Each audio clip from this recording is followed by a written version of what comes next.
Hello, everyone, and welcome. My name is Asha LeCount. I'm the CEO and founder of BeyondEQ International, Emotional and Energetic Intelligence. I'm going to explain to you a little bit about my backstory before we get into this amazing video that's going to show you exactly how we use our technology in BeyondEQ to prove that your revenue is being literally leaked out every day, that you don't prioritize emotional intelligence. And I have data to back it up. So let's get into it. First and foremost, I want you to understand that I have been teaching and studying emotional intelligence for over 10 years. I am a walking embodiment of my work. I used to be really overweight. I had cancer, overactive thyroid, but I was teaching EQ as a leader. And I was like, this doesn't make any sense. Why am I so upset inside? Why is my marriage so disconnected? Why do I feel this way? If I'm a teacher of emotional intelligence, didn't make any sense. I felt like I was totally living a lie. That's when I started implementing this understanding of energy.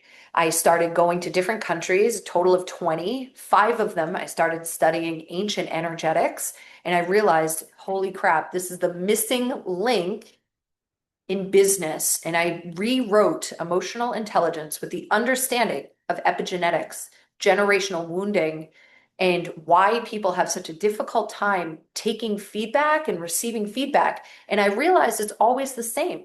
Comes down to fight, flight, or freeze. And I knew right then and there that had to be incorporated into emotional intelligence. Otherwise, it's a kind of a lie.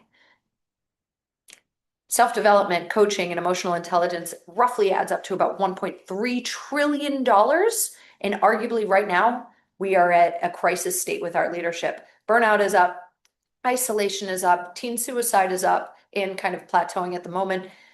We're starting to see people wake up to this understanding, but I'm realizing now more than ever there is a sense of urgency to increase EI, emotional intelligence, in conjunction with the rate that AI, artificial intelligence, is moving. All right, so sit back, relax, and let's go ahead and get into this. I'm gonna try to keep this about to another 5 to 6 minutes. The first slide that I'm gonna share is a little bit wordy, so don't get overwhelmed with it. It's just a simple case study that I'd like to bring to the forefront. So this is Amadori. They are a major company, billion-dollar brand that is the leading supplier of McDonald's in Europe. And they wanted to investigate how to leverage EQ. I say EQ, it's emotional intelligence for bottom line results. That was literally what they were set out to do.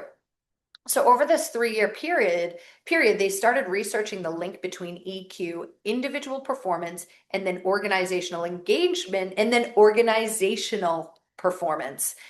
The results were, as usual, astounding.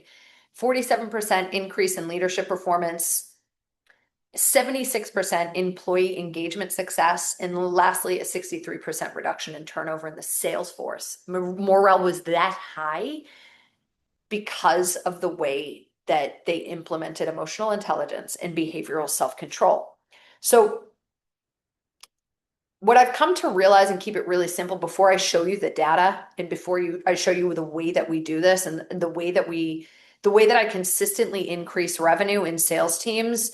I want to tell you it's 50 to 60%, but that's like almost unbelievable. But that's where we are at Beyond EQ, anywhere between 40 to 60% increases in performance. We're basically taking an ecosystem that's this small and we're expanding it this small and we're expanding it, not with strategy first, with nervous system regulation first. Remember, feedback is a nervous system event. That's what it is. People don't struggle with feedback, they struggle with the perception of threat.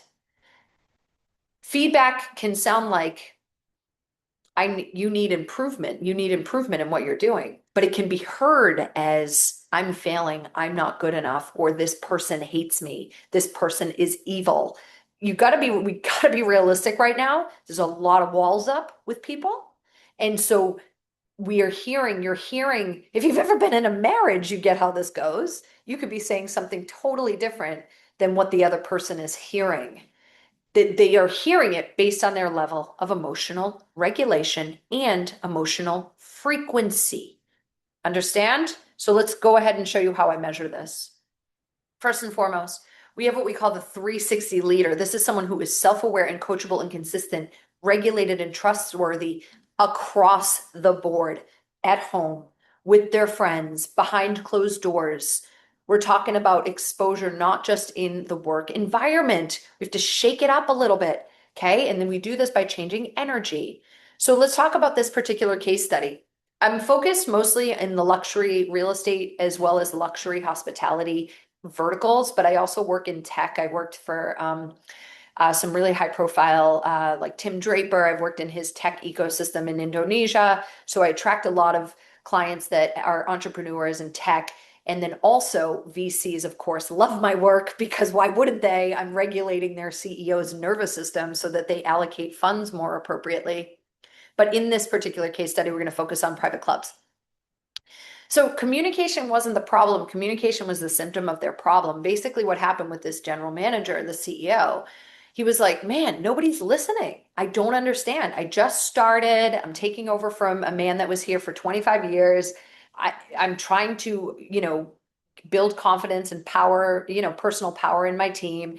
And they just like kind of lost.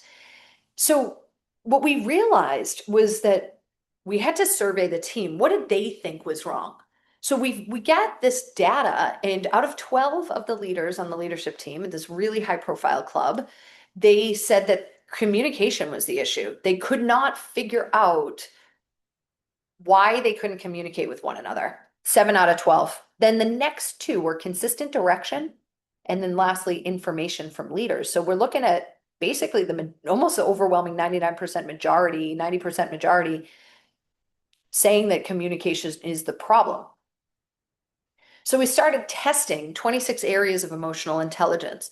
If you can't see these here, I'm going to pull this up a little bit closer. If you might not be able to see, but I'm going to read them. Self assessment, self-awareness. This person here, really low personal power, really low empathy, and kind of low self-awareness. But look at how high her service orientation was. So she's amazing with the members. She's amazing with the members. She's willing to do anything. And look at how good she is at catalyzing change and building bonds. Like she's got skills in service, but look at what was happening inside of her. Almost cautionary empathy. Her empathy was so low. She really truly, when we started working together, she really hated herself. She just couldn't. But she was, this is what you get to understand. She was putting on a facade. So she's showing up and she's doing a great job. So she's doing a great job to her direct reports. But behind the scenes in her personal life, she was suffering. She was way overweight. She was super self-critical. She just had no backbone when it came to people that she thought had more authority than her. She was dealing with a lot of stuff, but you can't see it. You can't see it. I can, of course. I've been doing this for over 25,000 hours, 26,000 hours of dedication into energy and into emotions. And I can see this almost right away, but sometimes even I am fooled. And I say, oh, wow, that's not the person we thought they were.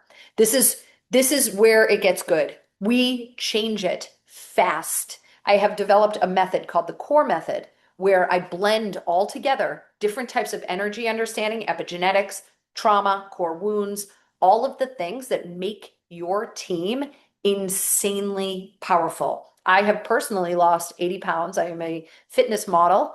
I am a roller skater and a dancer. People say, Asha, how do you look so young? You're in your 40s now. And, I looked 10, 15 years older 10 years ago. And the reason is because I'm constantly working on my energy and my emotional intelligence.